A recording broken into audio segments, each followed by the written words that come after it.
तर पुन्हा एकदा नमस्कार. राज्य सरकारचा लाडक्या बहिणींसाठी एक महत्त्वाचा निर्णय. मुख्यमंत्री माझी लाडकी बहीण योजनेच्या लाभार्थ्यांसाठी राज्य सरकारने 6 फेब्रुवारी 2026 रोजी एक अत्यंत महत्त्वपूर्ण निर्णय घेतला आहे.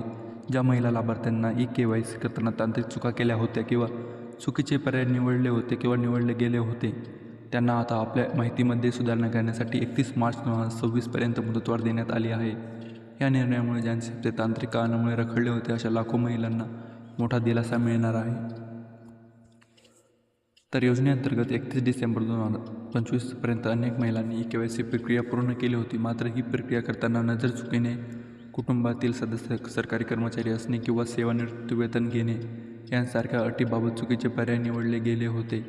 या एका चुकीमुळे अनेक पात्र महिलांचे हप्ते येणे बंद झाले होते. राज्यातून अशा अनेक तक्रारी प्राप्त झाल्या होत्या आणि अंगणवाडी सेविकांनाही पडताळणीच्या कामाला नकार दिल्याने महिलांमध्ये रोष निर्माण झाला होता. तर KYCमध्ये सुधारणा करण्यासाठी ऑनलाईन पोर्टलवर सुविधा.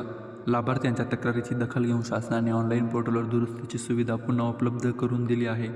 ज्या महिलांना आपल्या अर्जात किंवा KYCमध्ये सुधारणा करायची आहे त्यांनी 31 मार्च 2025 ही प्रक्रिया पूर्ण करणे आवश्यक आहे. जर तुम्हालाही KYC कशी करावी व कोणते ऑप्शन निवडावे हे जर माहिती नसतील तर कमेंटमध्ये KYC असं टाईप करून सेंड करा. आम्ही लवकरच योग्य तो आणि कुठेही न चुकता सर्व अतिरिक्त ज्याने हप्ते बंद होणार नाही असा व्हिडिओ बनवला जाईल. त्यासाठी तुम्ही फक्त जास्तीत जास्त KYC असे कमेंट करा.